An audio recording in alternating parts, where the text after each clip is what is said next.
ये भारत के लिए और दिल्ली के लिए गर्व की बात है कि इस साल G20 का समिट भारत में हो रहा है और दिल्ली वालों के लिए खास करके हमें एक मौका मिल रहा है दिल्ली के सौंदर्य को, दिल्ली की हेरिटेज को पूरी दुनिया के सामने शोकेस करने का।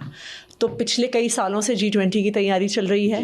पिछले कई सालों से G20 के लिए इंफ्रास्ट्रक्चर का काम हो रहा है और पिछले कुछ महीनों से जो ब्यूटिफिकेशन का काम है वो पूरी दिल्ली में चल रहा है और अब दिल्ली तैयार है पूरे दुनिया से लोगों का स्वागत करने का। और हमें बहुत गर्व होगा कि जब पूरी दुनिया से डेलीगेट्स आते हैं, अगर वो दिल्ली को अप्रिशिएट करते हैं तो हम सबके लिए गर्व की बात है।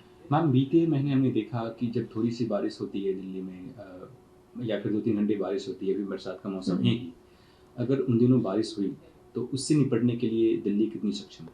देखिए, दो चीज़ें हैं। एक तो फोरकास्ट में बारिश है नहीं फॉर्चुनेटली, लेकिन हमने तैयारी की हुई है। जो पूरा एरिया है जहाँ पे G20 के डेलीगेट्स रहेंगे वहाँ पे एक्सटेंसिव एक और राउंड डीसिल्टिंग का हुआ है इंश्योर करने के लिए कि कहीं पे वाटर लॉगिंग ना हो।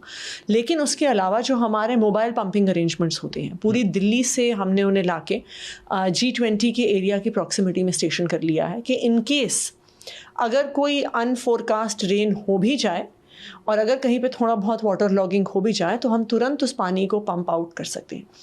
जो G20 के एरिया में सबसे बड़ी वाटर लॉगिंग की समस्या थी वो एक्चुअली ITPO के टनल में थी।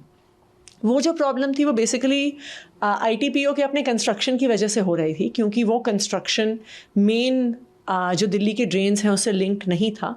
तो ज़्यादा बरसात होने पे कंस्ट्रक्शन साइड से पानी पंप करके बेसमेंट में डाला जा रहा था और वो बेसमेंट एक्चुअली टनल से लिंक्ड है। लेकिन अब क्योंकि कंस्ट्रक्शन कंप्लीट हो गया है, वहाँ पे इंटरनल ड्रेनेज सिस्टम भी पूरा हो गया है, इसलिए अब वहाँ पे ITPO से कुछ भी पानी पंप होके टनल्स में नहीं आ रहा। तो टनल्स की वाटर लॉगिंग का कोई भी रिस्क नहीं है।